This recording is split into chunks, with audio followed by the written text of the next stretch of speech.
Bueno, muy buenas tardes tengan todos y todas los que están presentes aquí físicamente y los que nos acompañan esta tarde a través del Internet.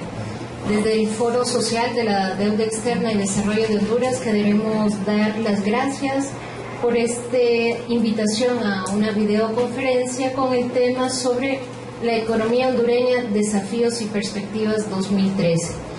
Antes que nada queremos dar un agradecimiento especial a la Maestría en Metodología de Investigación Económica y Social de la Universidad Nacional Autónoma de Honduras por prestarnos su apoyo a esta iniciativa y también por prestarnos sus instalaciones. También queremos agradecer la presencia a través del Internet de la Universidad Nacional del Valle de Sula, de la Universidad del Litoral Atlántico, del Consejo Regional de Sula, de la Asociación OCDI, la Asociación de Estudiantes del Valle de Sula y de funcionarios de SECPLAN que nos acompañan también a través del Internet. La dinámica de esta videoconferencia va a ser muy sencilla. Esperamos que pueda durar una hora, hora y media a lo sumo. Vamos a escuchar una breve introducción, palabras de introducción a esta videoconferencia de unos 20-25 minutos. Después vamos a tener los comentarios de cada uno de nuestros panelistas y posteriormente pasaremos a las preguntas y respuestas de cada uno de las personas que están aquí presentes y de los que nos escuchan y ven a través de Internet.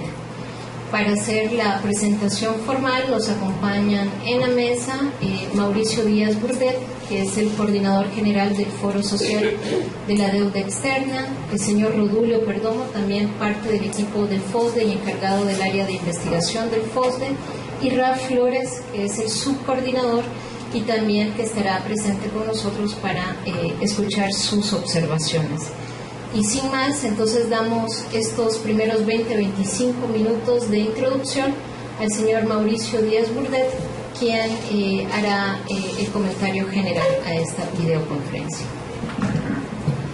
Buenas tardes, muchas gracias por esta oportunidad en donde nos da mucha felicidad poder compartir con la academia algunos de los asuntos que al interior del FOSDE son diariamente escudriñados con el ánimo de poder compartirlo y con el ánimo también de que al compartirlo más personas puedan irse empoderando de información y de conocimiento fundamental vinculado a principalmente las políticas públicas y más específicamente lo que tiene que ver con el área económica y social. Sobre esta base entonces vamos a comenzar con la presentación que básicamente está planteada en términos de hacer dos conclusiones centrales. Una de ellas es que efectivamente la situación del país es una situación muy difícil y no es nada extraño. Históricamente la situación del país ha sido complicada, pero hay dos elementos que vale la pena considerar que podrían ser algunas conclusiones. La primera de ellas es que Honduras todavía sigue atrapada en lo que es la improvisación de la aprobación y la implementación de las políticas públicas y que esa cantidad de esfuerzos que diferentes gobiernos han logrado realizar en el fondo de todo no han logrado que el país pueda tener una situación distinta. Por otra parte, y quisiera asegurarme, Joel, de que la presentación esté siendo dada porque no la veo. La segunda conclusión está bastante relacionada a que muy buena parte del mal funcionamiento de la vida pública está íntimamente vinculada a lo que podríamos denominar, y ahora lo van a poder apreciar más fácilmente, en el tema de la impunidad fiscal. Es decir, que hay una gran cantidad de herramientas jurídicas de las cuales dispone el país, pero que hace que sea proclive o que se desvíen los fondos o los recursos públicos. Estas dos conclusiones centrales están acompañadas con un poco más de cierta información. En el gráfico van a encontrar una gran cantidad de carreteras, varias de ellas asfaltadas, por no decir todas, y es que muy buena parte de nuestras carreteras están justamente al revés, pero son tan confusas como ese montón de carreteras que no se sabe a dónde nos llevan. Y aquí hay un criterio: Honduras está a merced de la improvisación económica, social y política, pero es un asunto en el que aplica un refrán popular que toda la hondureñidad ha de conocer, que en río revuelto, ganancia de pescadores. En la medida en que no hay planificación, en la medida que eso es confuso, pues hay algunos sectores y hay alguna gente que puede verse beneficiada. Ahora, la improvisación también ha dado marcha atrás a algunos alientos de planificación. Hay épocas que hay que plantearlo, en épocas militares donde había planes de desarrollo. No es que también se pueda decir que se hayan cumplido plenamente, pero por otro lado, más recientemente hay un gran acuerdo nacional. Después del huracán Mitch hubo el Plan Maestro de Reconstrucción y Transformación Nacional, recientemente la Estrategia para la Reducción a la Pobreza, iniciativas como la de los Objetivos de Desarrollo del Milenio, pero uno ve que en la medida que esto se ha ido produciendo, también en esa misma medida se ha ido descalificando y se ha ido poniendo en otros espacios. Ahora, hay un único instrumento de planificación y por eso nosotros centramos bastante nuestro esfuerzo en intentar ver qué ocurre con el tema del presupuesto. Y el presupuesto, hay una discusión que hemos venido planteando en la que expresamos lo siguiente: eso es el único instrumento de planificación que en realidad está vigente en el país, pero es cierto que tiene serias dificultades. Normalmente es un presupuesto, por no decir siempre, que no pasa más de un año. Es cierto que hay presupuesto plurianual, pero en concreto es un presupuesto que no puede ver más allá de ese tiempo, porque normalmente son presupuestos para resolver las crisis gubernamentales que son recurrentes y que, digamos que en estos días se ha puesto un poco más el énfasis en que la crisis para cerrar el año 2012 se ha acrecentado y en mi parecer es tan complicada o más que lo que fue el cierre del año 2009 y el principio del año 2010. El otro elemento es que las políticas públicas no siempre responden a las necesidades de la población, sino que han estado muy, pero muy de cerca y han facilitado procesos de corrupción. Y de hecho hay una expresión muy nuestra que habla de que la política pública y que la política monetaria en buena medida está principalmente centrada a si vamos a tener un acuerdo con el Fondo Monetario Internacional, por varias razones que seguramente mis compañeros también van a expresar. Y por otro lado, casi todo el esfuerzo de tener un acuerdo con el fondo o de plantear iniciativas en el Congreso Nacional o en el Ejecutivo están orientadas a resolver las necesidades inmediatas de recursos que nuestros gobiernos tienen. No es la primera vez que ocurre, probablemente de la dimensión en que está ocurriendo en este momento no había pasado antes, pero eso no significa de que tanto los acuerdos con el Fondo Monetario como las políticas públicas que se han establecido sirvan para resolver los problemas del pueblo, sino principalmente para resolver los problemas de liquidez del gobierno. En otra perspectiva, nosotros hemos sostenido que hay una política fiscal regresiva y el hecho concreto que podemos advertir, por lo menos en la práctica de este año, es que hay una recaudación tributaria menor a lo esperado, principalmente porque se ha golpeado mucho a los sectores que regularmente pagamos impuestos, y en la medida en que esto va ocurriendo va deprimiendo las posibilidades de que haya una recaudación mayor. En otras palabras, podemos recaudar, como efectivamente se ha ocurrido todos los años, hay una recaudación tributaria mayor, pero el costo de esa recaudación probablemente llegará a un momento en el que va a impedir que siga habiendo incrementos de recaudación, por lo menos al nivel que quisiéramos. Pero hay un dato espeluznante, y este dato está vinculado mucho a quienes pagamos impuestos. Y de una población de 8 millones de personas, la base de contribuyentes somos 65,000 contribuyentes, Y uno dice, caramba, de 8.065.000 contribuyentes, y de esos 65.000 contribuyentes, la DEI ha calificado que apenas 805 son grandes contribuyentes, en donde habría que hacer la aclaración, que gran contribuyente puede significar ser recaudador de impuestos. Cuando pagamos ciertas cosas, por ejemplo el impuesto sobre venta, hay empresas que lo recogen y posteriormente se lo entregan al gobierno, pero es el impuesto que los ciudadanos y ciudadanas pagamos cuando consumimos un bien o un servicio, y no necesariamente es derivado de las utilidades y otras acciones que tengan las personas. Hay un dato que vale la pena decir. Nosotros sostenemos que el que menos gana paga más, es decir, el sacrificio que tiene que hacer una persona para poder sobrevivir con menos dinero también está vinculado a que tiene que pagar, en términos de su ingreso, mayor cantidad de recursos.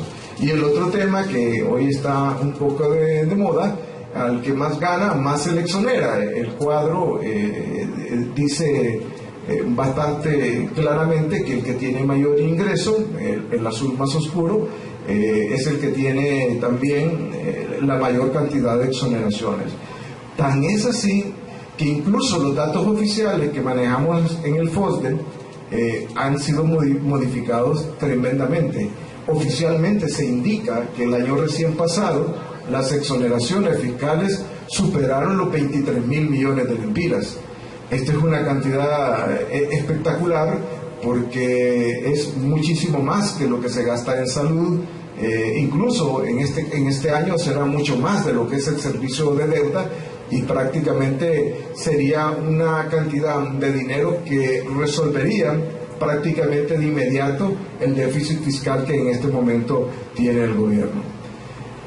Es importante también declarar que esas exoneraciones fiscales están precedidas de un conjunto de iniciativas que corresponden a la política fiscal, pero no es una política fiscal coherente. De hecho, hay reconocido oficialmente 114 decretos o leyes que permiten la exoneración fiscal. Este dato es un dato antiguo, de hace unos 3 o 6 meses, que del 2006 al 2011 se habían dejado de recibir recursos por exoneraciones por más de 56.000 millones de lempiras. Si uno suma entonces todo esto y considera que el dato del último año, el del 2011, que es de 23.000 millones, va a encontrar que efectivamente hay una cantidad espectacular de dinero que en el país se pierde.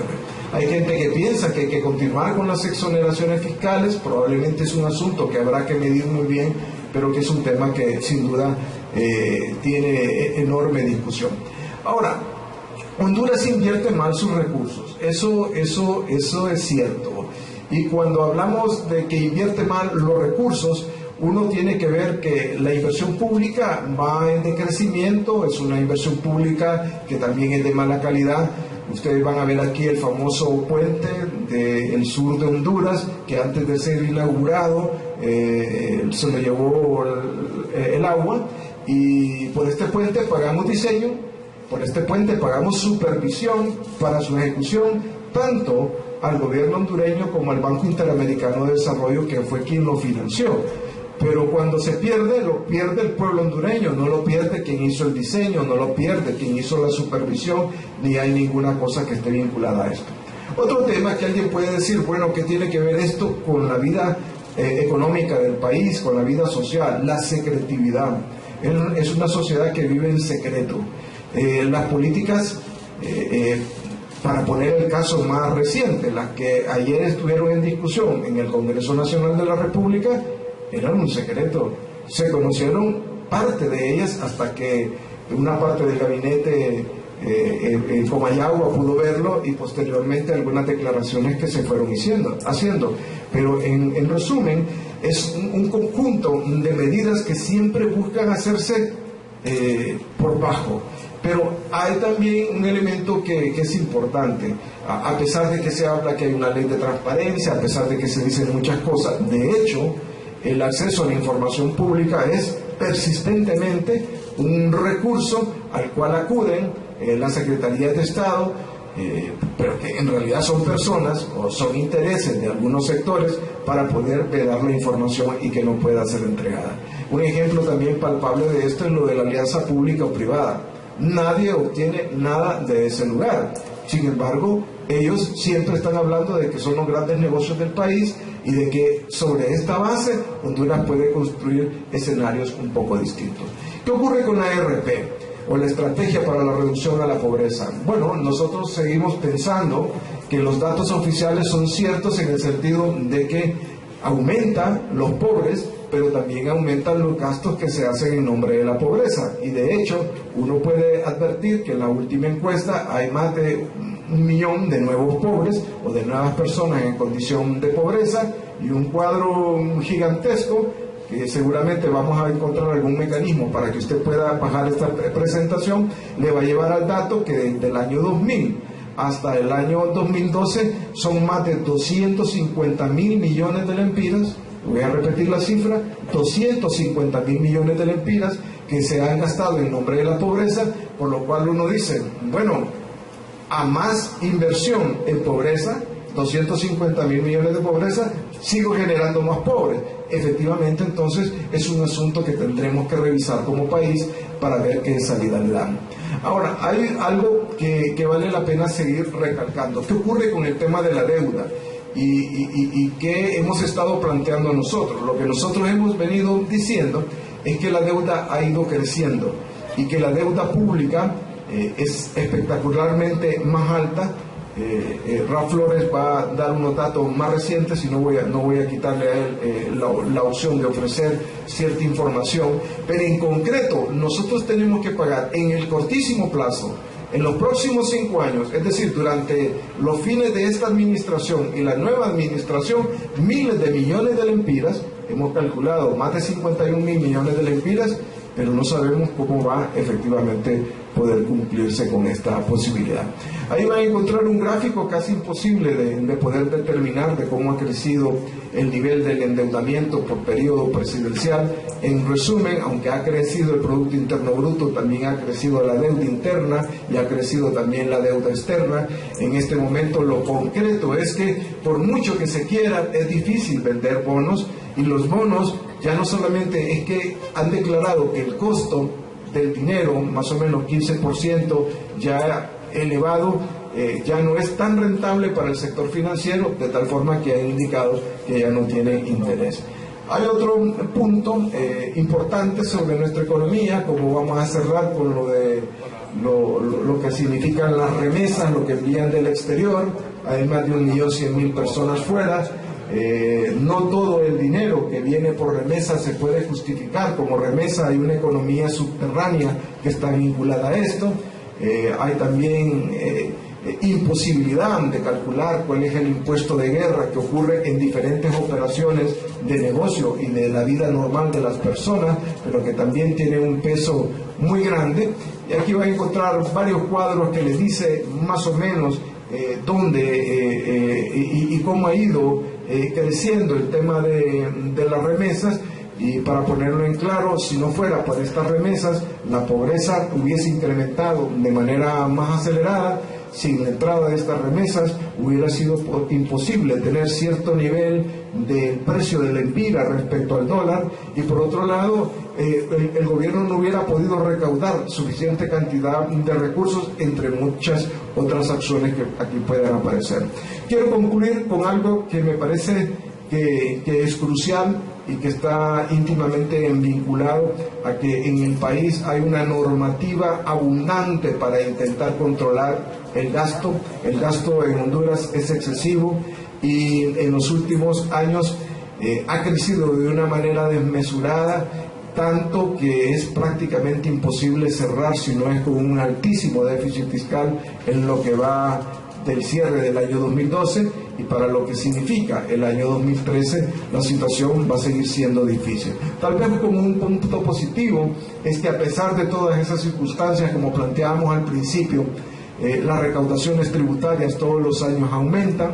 A pesar de todo eso, hay cierta institucionalidad que tiene cierto nivel de recursos, que lo usa mal, que podríamos mejorar esa priorización, que podemos mejorar el programa de inversión pública, también es cierto. Y es cierto también que hay un esfuerzo de diferentes sectores para intentar reorientar todo lo que tiene que ver con la política pública en el país. Estoy consciente que al terminar en este momento no cubro todas las variables, no cubro todas las cosas que probablemente se debieran decir, pero es un mecanismo mediante el cual ofrecemos también la oportunidad de ofrecer otro tipo de criterios. Bueno, muchísimas gracias a Mauricio por esa introducción al tema de perspectivas económicas para el 2013. Yo creo que, como él mismo lo ha dicho, el resumen de cómo se ha manejado la política económica en este país es a base de la improvisación y de la impunidad, obviamente. Obviamente también esa es una realidad que nos va a pesar en el 2013. Efectos como el día noche, la introducción de reformas y de nuevos paquetes de fiscales y de cargas tributarias para la población reflejan parte de esa improvisación, pero también reflejan parte de esa impunidad que vive el país. Pero también creo yo que la parte positiva, como dice Mauricio, es que hemos visto también un despertar en la población. Hay un interés en la población por entender más estos temas, por querer descubrir dentro de toda esta terminología económica cómo va a estar la situación familiar y del país para el próximo año 2013. Hay que recordar que 2013 también nos marca un año doblemente político a lo que ha sido este año 2012, que sí hemos visto, digamos, los efectos adversos que tiene la impunidad económica en este país, llámese los casos de muertes de personas en el hospital de escuela por el tema del cáncer, pero hay mucho más casos sociales que nos revelan, digamos, la importancia de apostarle, de participar en conjunto en la solución de los problemas macroeconómicos que tiene el país. Pero para terminar de completarnos este panorama económico y de hacernos esos escenarios prospectivos para 2013, vamos a contar con la participación de Ralph Flores, que es nuestro subcoordinador, que también hará su parte en los comentarios de este conversatorio.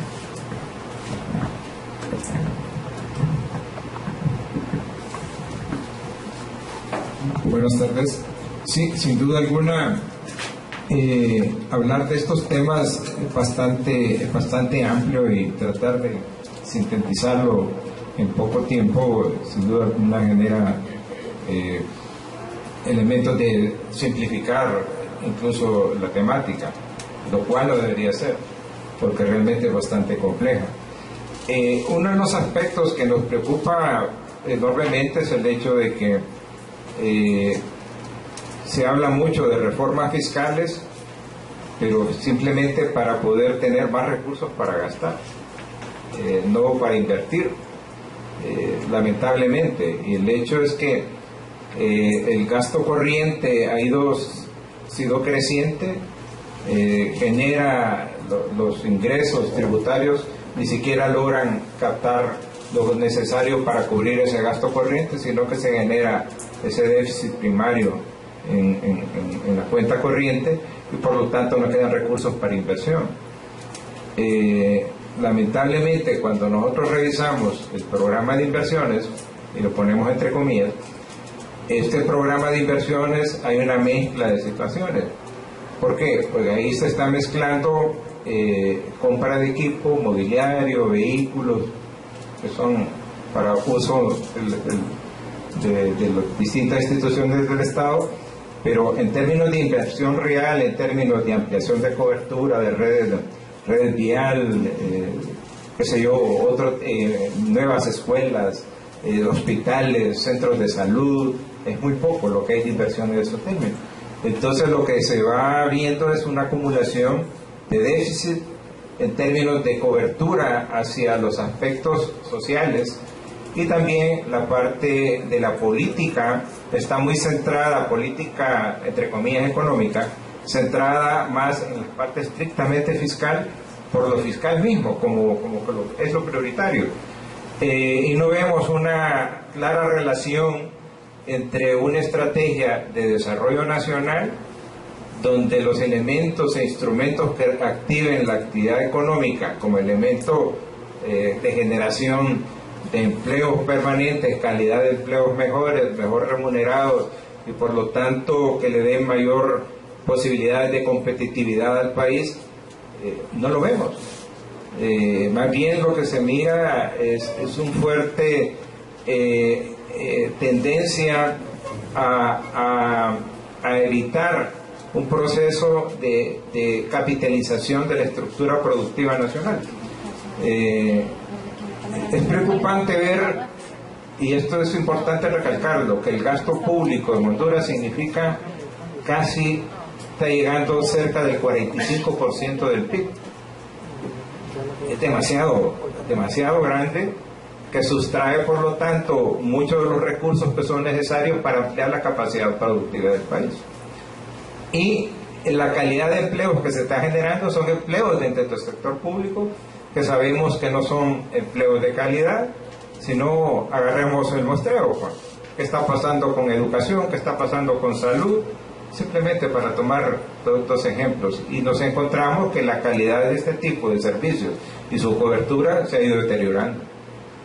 Y lamentablemente, analizando el índice de inflación, por ejemplo, y tenemos controversia con Banco Central en ese sentido, porque el Banco Central habla de que la inflación en el país de este año, la interanual, anda un poquito abajo de 5.7%.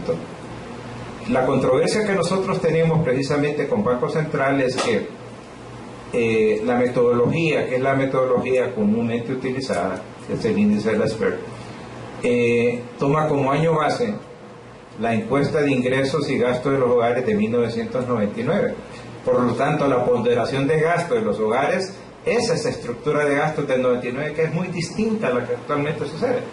Entonces, cuando hace la relación de incremento de precios en ese tipo de ítems, usted se encuentra que la estructura que sale no está realmente adecuada al contexto actual. Y vemos, por ejemplo, simplemente para reflejar que los déficits sociales cómo se van afectando. Dada la problemática en el sector de educación y salud, la tendencia de los hogares en Honduras es que dedican mayor cantidad de gastos a educación y salud privada, porque en la salud pública no cuentan los resultados que se requieren. Entonces, y vemos que los precios de esos servicios han ido creciendo aceleradamente, pero no se reflejan adecuadamente en el índice de inflación porque la estructura con la cual se le están aplicando los precios es a la estructura de 1999. Igual sucede en transporte, igual sucede en los servicios públicos, sea en electricidad, etcétera. El único rubro que aparece disminuido increíblemente es comunicaciones. ¿Por qué? Sí, hay una competencia en términos de telefonía celular que probablemente el costo por minuto es menor que en 1999, pero en general la estructura muestra. Y si nos vamos a nivel de las regiones del país, vemos que los índices de inflación más altos se dan en las regiones con mayores índices de pobreza, y el resultado por lo tanto que nos va a dar es mayor pobreza.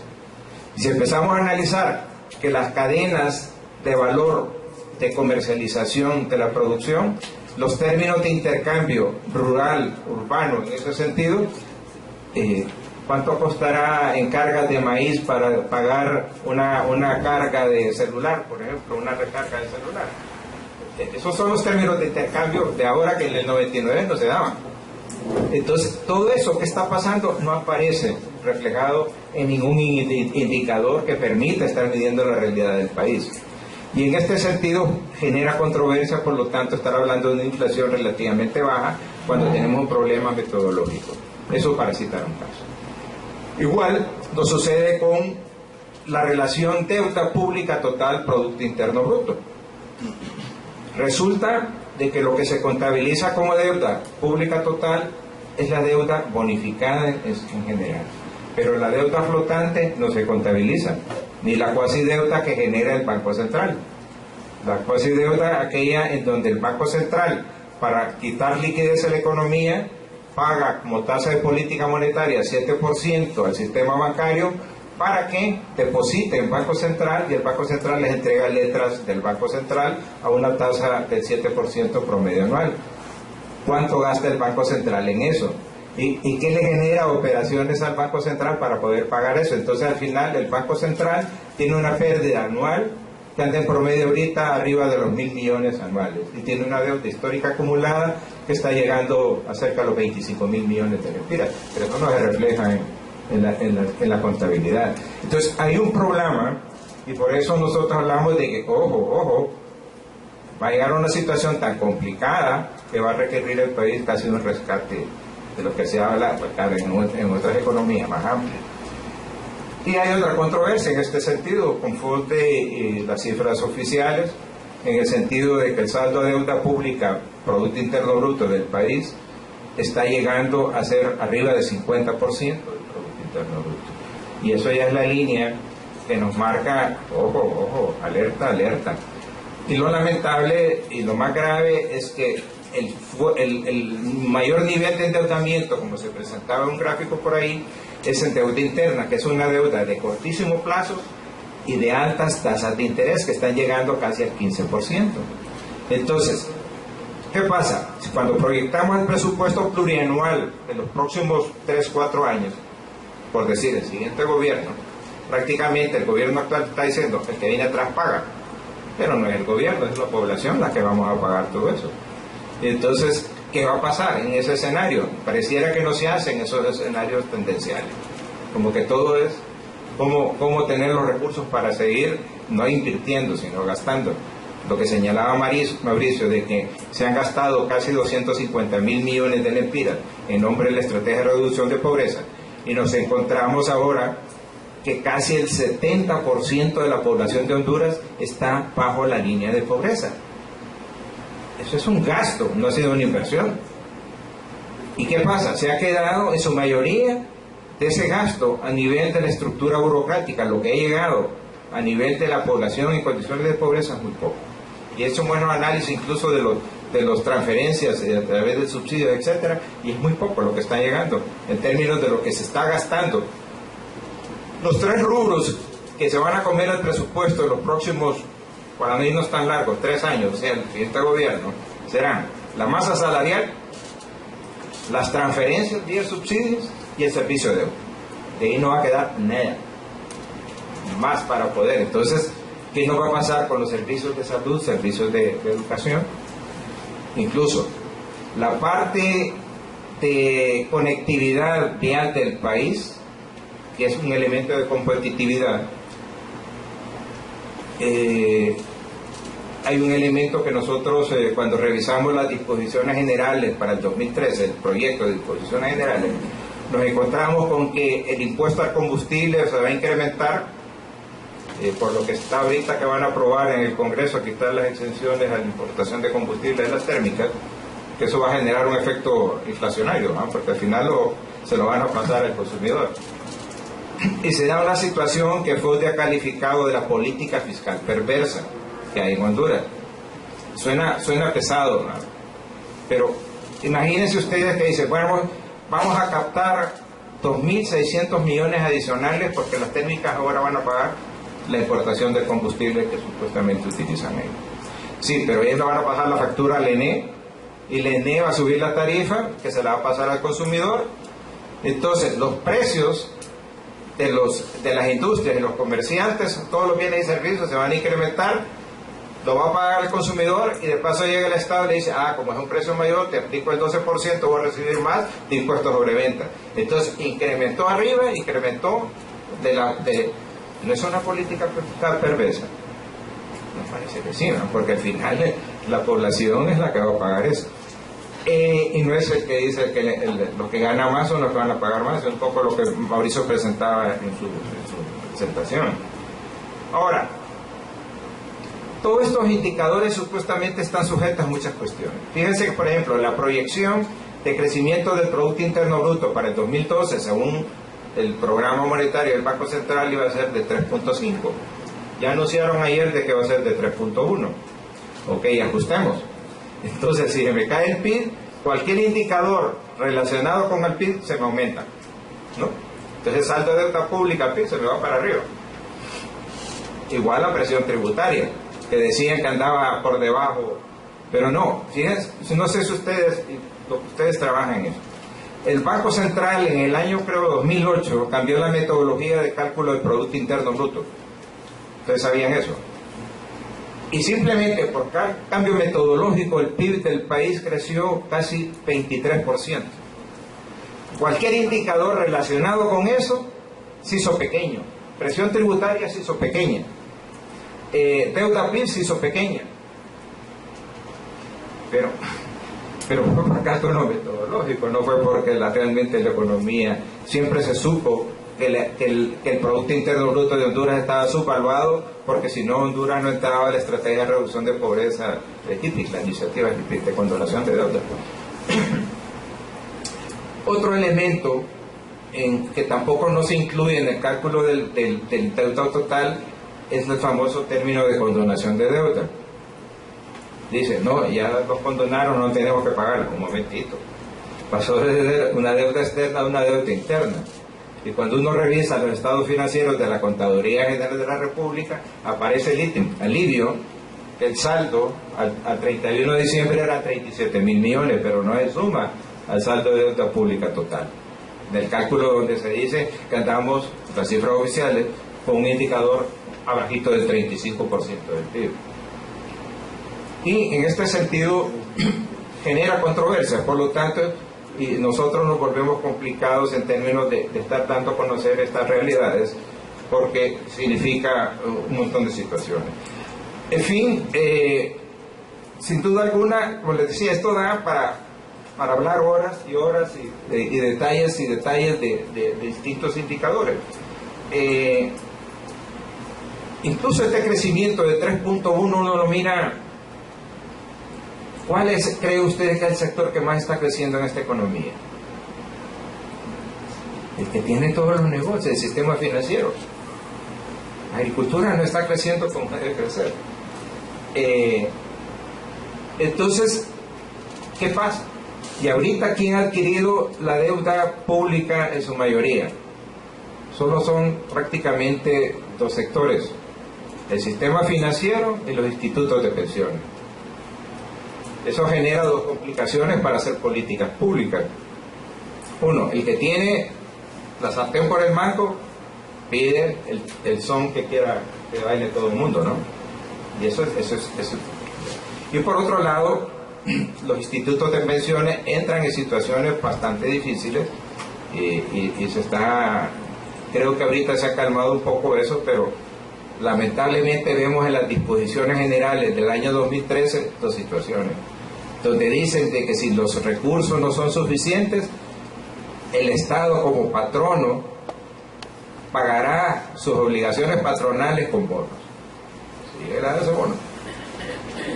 Y lo otro, y con esto doy participación al resto de personas que estamos acá.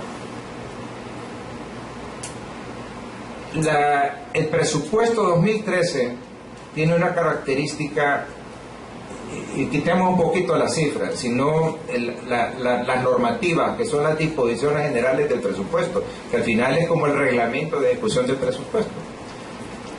Esto se está convirtiendo cada vez más en la supraley nacional, que modifica la Constitución de la República y leyes secundarias del país. Ejemplo: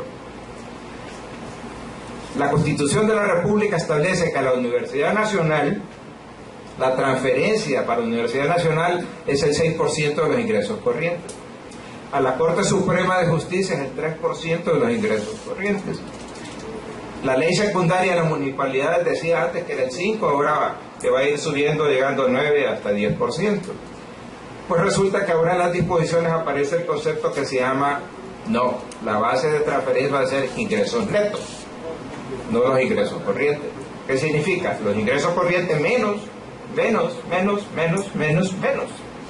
Entonces, la pregunta: ¿qué va a pasar con las instituciones que han hecho un presupuesto basado en la proyección de los ingresos corrientes? va a haber dificultades. Otro caso, por ejemplo, y que lo mencionó Mauricio en términos de la famosa coalianza, que es la alianza público-privada, que ahorita se ha centrado en todo lo que es concesionar la red vial del país. La ley del Fondo Vial establece que el 40% de los impuestos al combustible que se proyectan según el presupuesto 2013 en cerca de 9.200 millones, este año era cercano a los 7.000 millones. Y según la ley, el 40% iría al Fondo Vial para mantenimiento de la red vial. Este año, en el 2012, le dieron el 20%, 1.250 millones, y hubo dificultades por el funcionario que estuvo a cargo ahí. Hay problemas, Subtravi y Fondo Vial. Pues resulta que para el año 2013, lo que le van a dar al Fondo Vial son 985 millones. Va a significar como el 4.5% de la proyección de ingresos por impuestos al combustible. Entonces, ¿y qué pasó con esa ley? Pues no, porque Coalianza está concesionando la mayoría de la red vial del país. Ya concesionó el Canal Seco, si ustedes sabían, y para pasar por el Canal Seco va a haber que pagar peaje, 4 peajes si quiere ir hasta Puerto Cortés. Ajá, va a estar pagando peaje y va a estar pagando impuesto al combustible, ¿cómo es?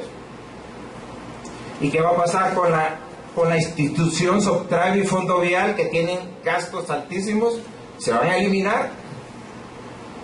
Porque si ahora va a ser Coalianza, va a estar concesionado, y la otra porción la está llevando la famosa cuenta del milenio, que no tiene fondo, te cuenta del milenio, pero se están transfiriendo porque tiene un mecanismo muy expedito de ejecutar el presupuesto.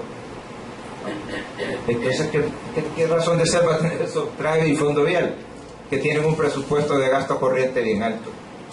Entonces, ese tipo de inconsistencias al final da, en un periodo electoral tan grande que se va a presentar, si el que acabo de pasar ahorita fue increíble, el próximo va a ser a saber, ¿verdad?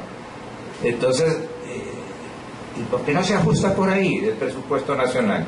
Porque va a ser difícil, si ahorita no se logró captar el presupuesto de ingresos aprobado al inicio, que fueran de 55.000 millones, bueno, no se logró captar eso, y el presupuesto vigente ahorita tiene un incremento de más de 11.000 millones, que la fuente de financiamiento han sido bonos, o va a quedar una deuda flotante, que es el otro caso, y con esto ahora sí termino.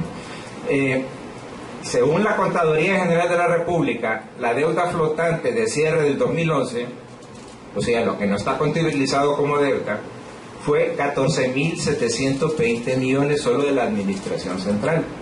Y de todo el sector público consolidado, metiendo ENE, Condutel, que tiene pérdida, Portuaria, que tiene pérdida, y la del Banco Central, llegó a 34.286 millones. Eso no está contabilizado como deuda pública. Y eso hay que sumarlo, porque son facturas de proveedores, contratistas no pagados, salarios atrasados, etcétera. Hay un rosario de cosas que generalmente han sido gastos extra presupuestarios de los funcionarios de las instituciones. Que hay disposiciones en la Constitución de la República que prohíben los gastos extrapresupuestarios a funcionarios. La Ley Orgánica del Presupuesto y las disposiciones generales del presupuesto establecen que aquel funcionario que se extralimite en el gasto de los presupuestos aprobados tiene sanciones administrativas, civiles, hasta penales. Y el presidente había ofrecido sacar una ley que era, junto con las exoneraciones, que adicional a eso era que los funcionarios iban a quedar con sanción para inhabilitados por 5 o 10 años de ejercer cargos públicos. Y no se aplicó porque eso era aplicárselo a funcionarios que estaban corriendo por las elecciones internas.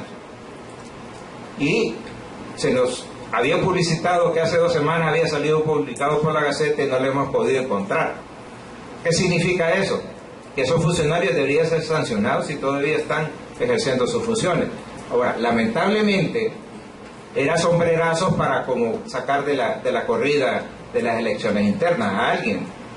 Entonces, y una ley no tiene efecto retroactivo. No obstante de que se haya extralimitado y eso todo eso, entonces al final el título que le da Mauricio a la presentación, la impunidad prevalece y por lo tanto la corrupción es encubierta. Y con eso el país va a tener dificultades terribles para poder seguir avanzando. Gracias. Bueno, muchísimas gracias a Raf también por sus comentarios que también nos dejan un panorama sombrío. Yo solo quisiera apuntar un par de temas que él ha resaltado y vinculándolo obviamente con esa impunidad y con esa improvisación de la que hablaba Mauricio al inicio. Por ejemplo, Raf decía, bueno, un problema central va a ser la masa salarial para el 2013. La solución que últimamente hemos escuchado del presidente de la República es crear un fideicomiso a través del cual pagarle a todos los funcionarios públicos, con todas las repercusiones que sabemos que un fideicomiso trae para la deuda del país, para la institucionalidad del país, para seguir beneficiando a un sector económico que ya está suficientemente privilegiado en este país. También Rafa apuntó a lo de las transferencias, a este nuevo concepto de ingresos netos.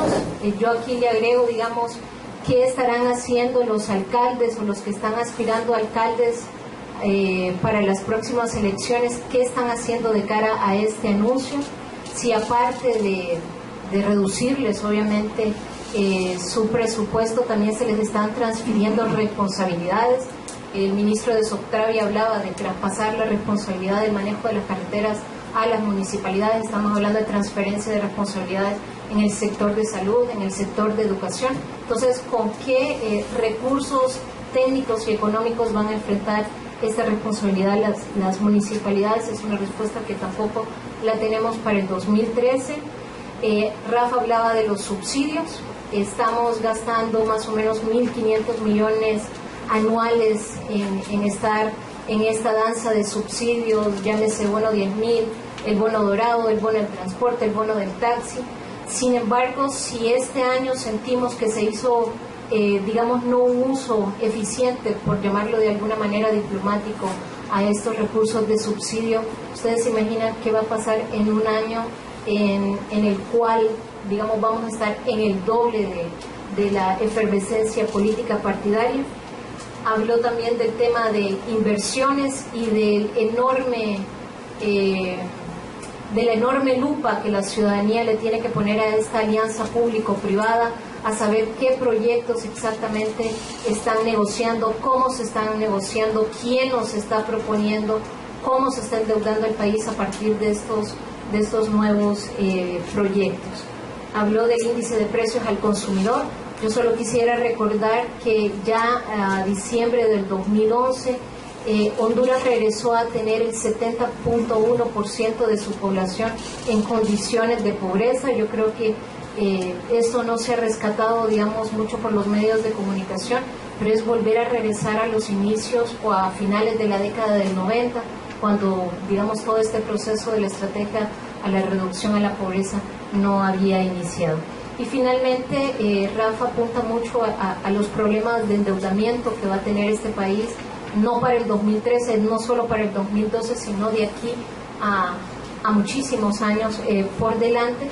Y escuchando las declaraciones del ministro de Finanzas, decía que prácticamente no tenemos que preocuparnos porque ya hay dos instancias internacionales que están interesadas en comprar estos bonos. He escuchado las preguntas que han hecho los colegas periodistas sobre este tema. Han preguntado directamente quiénes son estas dos instancias internacionales que estarían interesadas en la compra de estos bonos y todavía no tenemos respuesta. Yo creo que también esto es también, cosas que tienen que provocar la reflexión pública, que esperamos que muchas de las preguntas obviamente que nos van a hacer desde el litoral atlántico, del Valle de Sula, de Occidente, estén encaminadas, estas interrogantes a estos temas. Y para no tardarme más, vamos a darle la palabra a Rodulfo Perdomo, un eterno investigador que ha hecho, de este tema de la política fiscal perversa un centro de trabajo en FOSDE, obviamente por las repercusiones que esto trae. Rodolfo. Bueno, muchas gracias. Me parece importante que tengamos esta audiencia masiva a nivel de todo el país para poder comentar lo que a todos nos preocupa. Realmente, si nosotros estamos intentando en esta presentación tener una mirada integral de las finanzas públicas, y al hablar de una mirada integral de las finanzas públicas estamos diciendo: no nos preocupemos tanto del gasto, porque ya sabemos que se gasta mal. Y el gasto, digamos, malo es porque en momentos de crisis el patrón del Estado sale a comer a los mejores restaurantes, como diciendo, al mal tiempo, buena cara. Pero de otra forma, ya ustedes han visto en los diarios ayer y hoy que una cosa que vale 10, el Estado la compra por 40. Eso es una forma evidente de que se gasta muy mal. Y esto quiere decir que la ciudadanía tiene que entrar a ver, a controlar esas compras. Esos medicamentos que valen 10 y que se compran por 40. Esos artículos educativos que valen 100 y se compran por 400. Es decir, el problema del control ciudadano del presupuesto. Es decir, la crisis de las finanzas públicas que estamos viviendo es una crisis que atañe a la forma de gastar. El presupuesto nuestro es un presupuesto histórico. No es un presupuesto que se asigna por resultados. Al que da mejores resultados se le asigna más. No, al que produce los peores resultados se le asigna más. Es decir, en buen castellano quiere decir que premiamos la ineficiencia. Entonces la función crítica del gasto público es porque cada vez es menos transparente el gasto. O sea, las reservas para saber, por ejemplo, cuánto se gasta en publicidad. O sea, ¿a qué periodistas se les paga para que no hablen mal del gobierno? Un caso. Los vehículos que el Estado alquila, a pesar de tener un parque vehicular de vehículos nuevos, de Toyota del año, doble cabina, y sin embargo el Estado sigue alquilando vehículos y no los alquila por 3 días, los alquila por 4 años. Entonces el ciudadano tiene que empoderarse de saber exactamente cómo es que se gasta, cómo es que se gasta en el hospital, la escuela, cómo se gasta en la universidad, cómo se gasta en Sopradia, etc. Pero esa mirada integral de las finanzas públicas nos lleva también a ver cómo ingresa, cuáles recursos, con qué recursos cuenta el Estado hondureño para funcionar. ¿Y saben cuál es el escándalo? Por eso decimos política fiscal perversa. Las 2/3 partes de los ingresos fiscales proceden de la población en general, de todos nosotros, y solamente 1/3 parte del impuesto a la renta que se le cobra tanto a personas naturales como a personas jurídicas. O sea que realmente las 3/4 partes del presupuesto de ingresos de cada año sale de los bolsillos de todos nosotros. Y aquí viene un tema que ha tocado Mauricio muy bien. Para que funcione el empresariado, gran parte del empresariado, hay que concederle exoneraciones fiscales. Bien, lo acaba de decir también, el año 2011 se concedieron 23.000 millones de exoneraciones fiscales. Y gran parte de esas del impuesto sobre la renta. Esas exoneraciones fiscales, comparadas con el impuesto a las rentas pagado por las empresas jurídicas, es decir, por las personas jurídicas, por las empresas, solo fue de 8.000 millones. Es decir, que a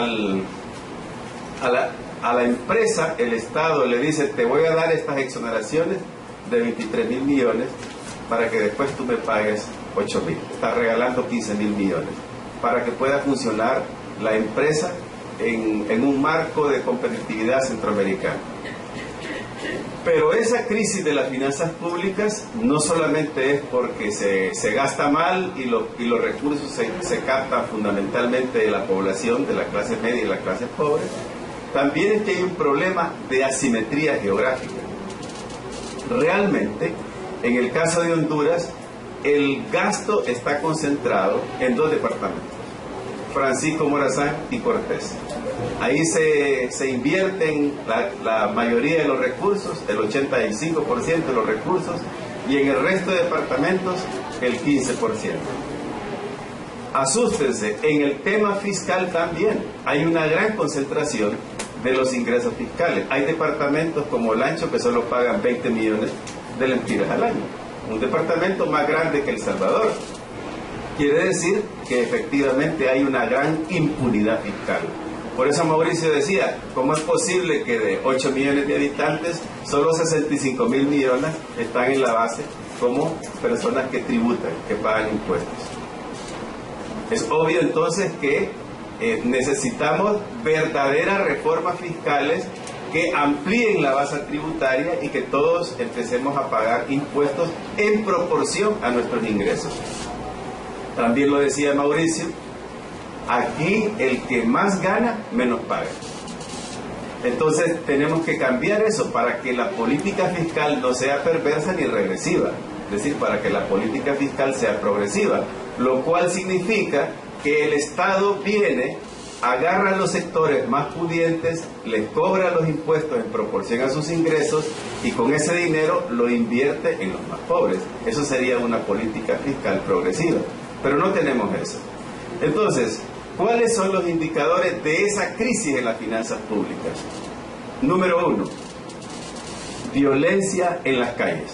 Yo creo que ya estamos a un punto de paroxismo de ver cómo todos los días mueren de 4 en 4, de 6 en 6, porque la inseguridad ha llegado a tal nivel que algo está pasando en ciudades grandes como Tegucigalpa y San Pedro Sula, y también en el sector rural, como que la intolerancia hacia el otro hace que mejor le quito la vida para que no esté molestando. En la balanza de pagos, disminución de las reservas internacionales netas. En el poder adquisitivo del dinero, la devaluación del empira. O sea, la devaluación del empira quiere decir que ahorita que vayamos en diciembre a comprar las cosas que compramos en Navidad van a ser más caras porque son cosas importadas y hay que dar más lempiras para poder pagar. Más pago de impuestos porque las reformas fiscales, pues obviamente significan una mayor carga tributaria. Como decía Raf, el pago doble por mantener la infraestructura, porque pagamos en los combustibles y ahora vamos a pagar en el peaje. Entonces quiere decir que realmente todas estas reformas fiscales recogemos los impuestos de la base de la población que no tiene capacidad de explotar, pero seguimos exonerando a los sectores más pudientes. Entonces realmente bajo este panorama no creemos que sea un problema simplemente de incremento suficiente del Producto Interno Bruto, porque hay que hacer grandes cambios. Lo que está en juego es el proceso de asignación de recursos. Primero la asignación pública de recursos, el Estado gasta mal, y después la asignación privada de recursos, que obviamente se guía por el concepto de obtener beneficios. Ya sabemos entonces cómo el beneficio se está yendo a invertir en bienes raíces, en los moles que tenemos, etc. Pero la crisis también sustancial que estamos viviendo es que la capacidad de financiar este Estado elefantiásico es que el Estado ya no le basta conseguir los recursos vía impuestos, sino también ahora vía endeudamiento, vía bonos soberanos, o sea, venta al público externo, pero también estamos observando que la cartera crediticia se está reduciendo porque el Estado hondureño está colocando bonos ante los 17 bancos. Los 17 bancos están comprando esos bonos y obviamente se contrae la cartera. Y cuando uno va a pedir prestado para una cosa, fíjese que no hay. Entonces la pregunta es, al reducirse la liquidez con todos estos indicadores, tenemos un panorama muy sombrío para los próximos años.